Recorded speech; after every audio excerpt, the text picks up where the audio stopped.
You're taking him out of context. I've had a hyperfixation on combating manipulative communication since middle school. I studied Nazi propaganda in college and have continued my education since. He's not a Nazi. Do you want to know how these people manipulate you? Fine. I'm about to show you a pattern Kirk often used, layering several manipulation tactics. Other of his ilk use the same.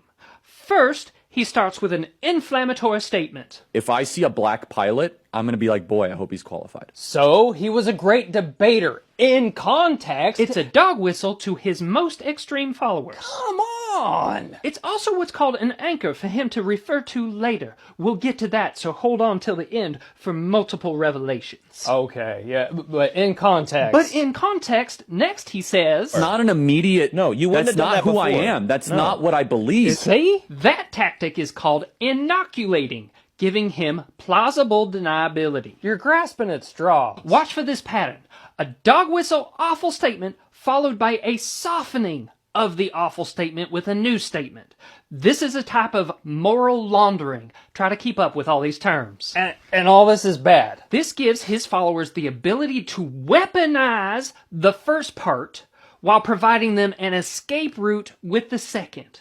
Now, you wanted to see the full quote in full context, right? Full? Yeah. Pay real close attention here to what he says in these next few. I want to be as blunt as possible because now I'm connecting two dots. So this is authority framing, where he signals he is an expert about to reveal a hidden truth. So, get to his hidden truth. Wait a second, the CEO said that he's forcing that a white qualified guy is not going to get the job. A straw man and a false claim mischaracterizing diversity hiring as forcing out qualified white men, which is a zero-sum narrative. You keeping up?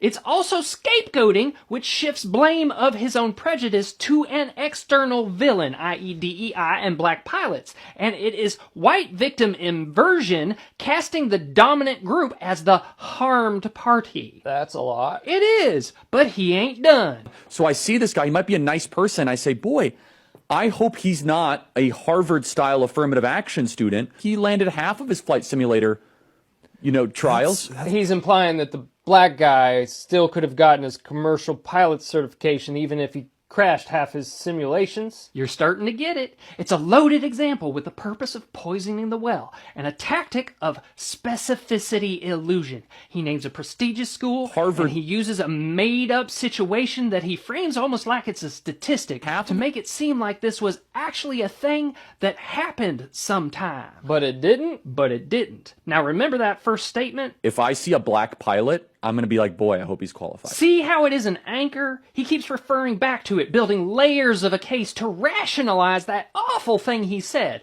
But he takes it in a new direction, blaming DEI for it.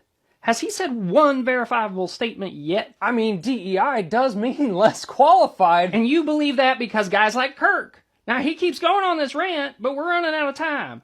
The truth is, not a single pilot or aviation professional has ever gotten their certification if they haven't passed the same standards everyone else has.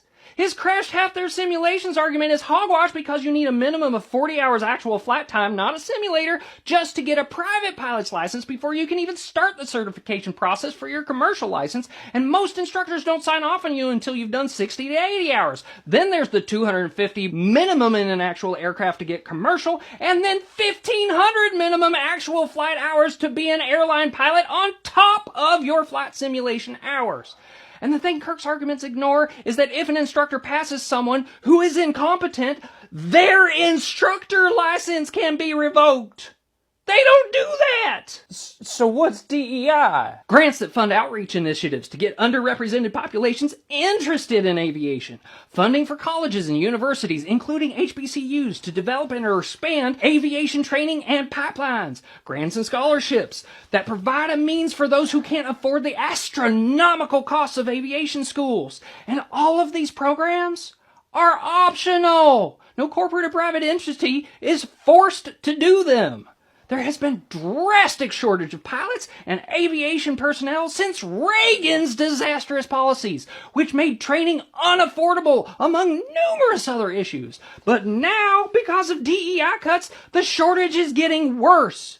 They weren't taking white people's spots. They have more spots than applicants. That's a lot to take in. So back to our subject. Be aware of this propaganda tactic.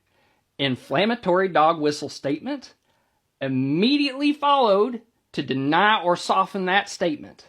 Then rationalize the original statement, doubling down with fallacies and empty arguments. Kirk was not a debater. Kirk was a propagandist who sowed hate through manipulative, bad faith rhetoric. So I believe we should release the Epstein files. I agree.